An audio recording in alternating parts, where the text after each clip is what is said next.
Welcome to 5D media. ఈ వీడియోలో మనం విశాఖపట్నం నగరంలోని రిషికొండపై గత జగన్మోహన్ రెడ్డి ప్రభుత్వం నిర్మించినటువంటి రాజదర్బార్ యొక్క రహస్యాలను తెలుసుకుందాం. మొదటగా ఒక వీడియో ప్లే చేస్తాను, దాన్ని చూడండి.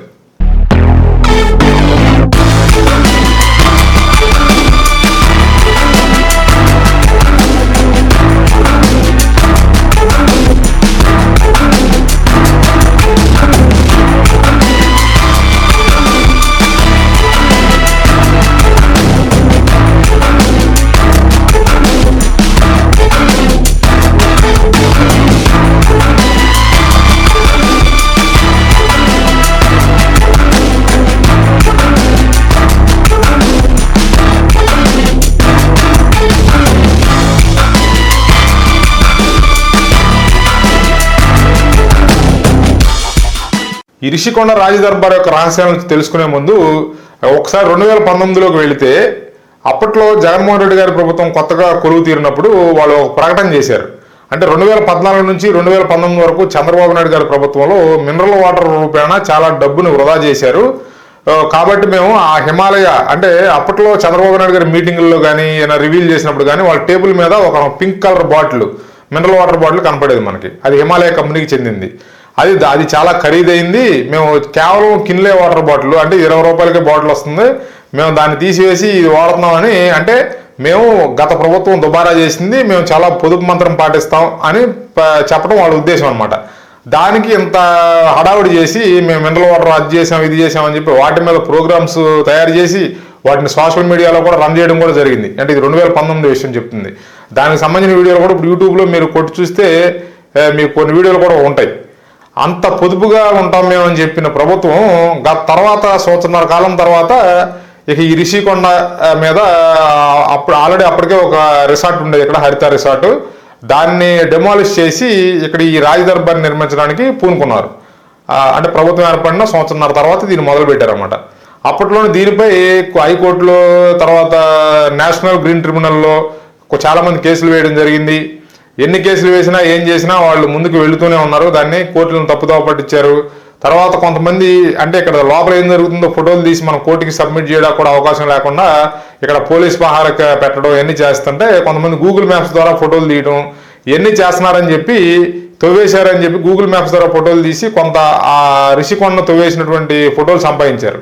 కొంతమంది సంపాదిస్తున్నారని చెప్పి వీళ్ళు తెలివిగా ఏం చేశారంటే, ఆ గూగుల్ మ్యాప్స్లో వచ్చే ఫోటోల్లో ఇది కొండంతా ఆకుపచ్చగా ఉంటుంది కాబట్టి ఇది ఫోటోల్లో కనుక మనం గ్రీన్ మ్యాట్ కప్పేస్తే తవ్వినంత లెక్క, ఇది కూడా ఫోటోల్లో ఆకుపచ్చగా ఉంటుంది కాబట్టి అది తవ్వినట్లుగా తెలియదు అనే ఒక కోర్టుని తప్పుదోవ పట్టించడా కూడా అప్పట్లో గ్రీన్ మ్యాట్ కప్పేసి మొత్తం తవ్విన కొండ మొత్తాన్ని గ్రీన్ మ్యాట్ కప్పి కోర్టులను తప్పుదోవ పట్టించడం కూడా ప్రయత్నించారని అప్పట్లో ఆరోపణలు వచ్చాయి.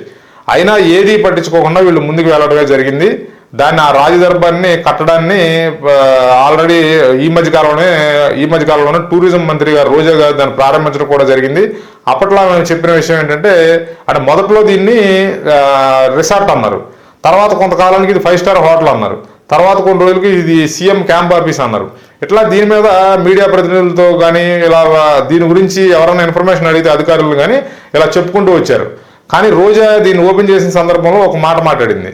అంటే ఏదో దీని మీద ఒక కమిటీ వేసాం, దీన్ని ఎందుకు యూజ్ చేయాలనే దాని మీద ఒక కమిటీ వేస్తే ఇది సీఎం గారి అవసరాలు తీర్చడానికి ఇది బాగా ఉపయోగపడుతుంది, ఒకవేళ ఆయన ఇక్కడి నుంచి పాలన సాగిస్తే ఇది మంచి ఉపయోగకరంగా ఉంటుందని చెప్పి వాళ్ళ కమిటీ నివేదిక ఇచ్చింది అని చెప్పి మనకు హింట్ ఇచ్చారన్నమాట. అంటే ఏంటంటే దీంట్లో సీఎం గారు ఉండబోతున్నారు అనే ఒక హింట్ని ఇండైరెక్ట్గా చెప్పడం జరిగింది. ఇక తర్వాత కాలంలో ఈ ప్రజలు ఆ ప్రభుత్వాన్ని దింపేయడం జరిగింది. అంటే ఈ మధ్య బిట్వీన్, అంటే ఈ గత 3.5 years నుంచి చాలా ప్రయత్నాలు జరిగినాయి అసలు దీని రహస్యాలు తెలుసుకోవడానికి. ఇది లోపల వీళ్ళు ఏం చేస్తున్నారు, ఏం కడుతున్నారు అనేది తెలుసుకుందామని చంద్రబాబు నాయుడు గారు విజిట్ చేయడానికి ప్రయత్నం చేస్తే పోలీసులతో అడ్డుకున్నారు, ఆయనకు పర్మిషన్ ఇవ్వలేదు. అంటే రాష్ట్ర ప్రతిపక్ష నాయకుడికి కూడా, అంటే మన రాష్ట్రంలో జరుగుతున్న ఒక కట్టడాన్ని పరిశీలించడానికి వెళ్ళడానికి కూడా ఒక రాష్ట్ర ప్రతిపక్ష నాయకుడికి కూడా అవకాశం కల్పించకుండా గత ప్రభుత్వం ఎంత నియంత్రితంగా వ్యవహరించింది అనేది మనకు దీన్ని బట్టి అర్థమవుతుంది. తర్వాత కొంతకాలానికి పవన్ కళ్యాణ్ గారు కూడా ప్రయత్నం చేశారు, లోపల ఏం జరుగుతుందో చూస్తానేనో అని చెప్పి ప్రయత్నం చేస్తే ఆయన్ని కూడా పోలీసులతో అడ్డుకోవడం జరిగింది. ఇట్లా ఇవన్నీ ఇలా ప్రతి వాళ్ళని అడ్డుకుని మీడియా ప్రతినిధుల గురించి చెప్పే పని లేదు. వాళ్ళ కనీసం దాని దగ్గరలో కూడా రానియకుండా, అంటే కెమెరా కానీ మైక్ కానీ చూస్తే అప్పటికప్పుడు ఒక పోలీసులు ఎగబడిపోవడం, లేదా ఒక ప్రైవేట్ సైన్యులుగా కొంతమంది మనుషులు వచ్చి ఎగబడిపోవడం, ఇట్లా చేసేసి దాని గురించి రహస్యాలు ఏమీ తెలియకుండా మన ప్రజలకు తెలియకుండా చేశారన్నమాట.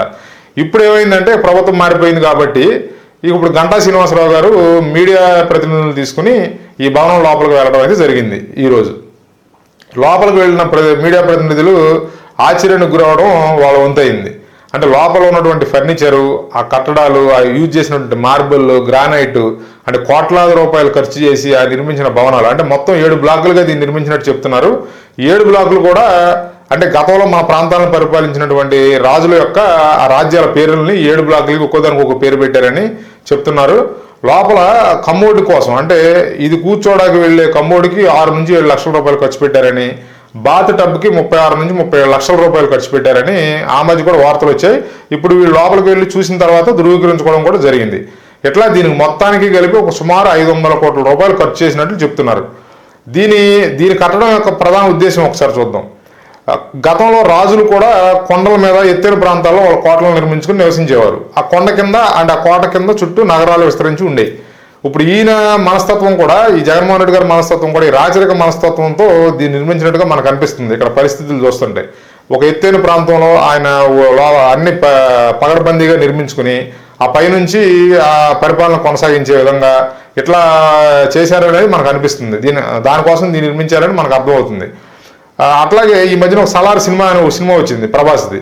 ఆ సినిమాలో కూడా ఆ సినిమాలో మెయిన్ కాన్సార్ అని చెప్పి ఒక సిటీ ఉంటుంది. దాంట్లో వీళ్ళు ఉండే కోట కూడా ఎత్తైన ప్రదేశంలో ఉంటుంది.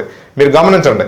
అంటే ఏంటంటే ఒక నియంతృత్వ పోకళ్ళు, ఒక రాచరిక మనస్తత్వం ఉన్న వాళ్ళు ఏంటంటే ప్రజలందరూ మన కింద ఉండాలి, మనం ఎత్తైన ప్రాంతంలో ఉండాలి, మన ఎత్తులో ఉండాలి, వాళ్ళంతా మన కింద ఉండాలి అనే ఒక నియంతృత్వ మనస్తత్వం, రాచరిక మనస్తత్వం ఉన్న వాళ్ళే ఇలాంటి వ్యవహారాలు ఎలా వ్యవహరిస్తారనేది మనకి ఇవన్నీ చూస్తే అర్థమవుతుంది. ఇక ఇప్పుడు ఈ కట్టడం, ఈ రాజదర్బార్ గురించి వస్తే వీళ్ళు గంటా శ్రీనివాసరావు గారు మధ్యాహ్నం మీడియా సమావేశం పెట్టి ఆయన చెప్పిన దాని ప్రకారం చూస్తే దీన్ని 5 స్టార్ హోటల్గా ఉపయోగించలేము, ఇది రిసార్ట్గా కూడా పనిచేయదు. గతంలో ఉన్న హరిత రిసార్ట్ ఇయర్కి ఒక 7 నుంచి 8 కోట్ల రూపాయల ఆదాయం తెచ్చిపెట్టేది ప్రభుత్వానికి. అంటే ఒక చిన్న రిసార్ట్ ఉండేది, అది చిన్నదైనప్పటికీ కూడా 7 నుంచి 8 కోట్ల రూపాయల ఆదాయం తెచ్చిపెట్టే రిసార్ట్ని కూల్చివేసి వీళ్ళు దీన్ని నిర్మించారు. ఇప్పుడు దీన్ని ప్రభుత్వ అవసరాలకు కానీ దేనికి ఉపయోగించాలో కూడా మాకు అర్థం కావట్లేదు. దీన్ని చూస్తే త్వరలో చంద్రబాబు నాయుడు గారు విజిట్ చేసి ఈ కట్టడాన్ని అంతా పరిశీలించిన తర్వాత ఆయన సలహా కూడా తీసుకుని అందరం కలిసి కూర్చుని దీన్ని ఎందుకు ఉపయోగించాలి, దీన్ని ఎలా ఉపయోగించుకోవాలి, అంటే 500 కోట్ల రూపాయలు వెచ్చించి నిర్మించిన కట్టడాన్ని ఖాళీగా ఫ్రీగా వదిలేయలేం కాబట్టి దీన్ని ఏదో ఒక ప్రభుత్వ అవసరాలకు ఉపయోగించే విధంగా ఒక మంచి నిర్ణయం తీసుకుంటామని ప్రకటించడం జరిగింది. తొందరలో చంద్రబాబు నాయుడు గారు విజిట్ చేసి దీన్ని ప్రజా అవసరాల కోసం, అంటే ప్రజలకి ఎక్కువగా ఉపయోగపడే అవసరాల కోసం దీన్ని ఉపయోగిస్తారని ఆశిద్దాం. Thanks for watching. Please like, share and subscribe 5D media. జై హింద్.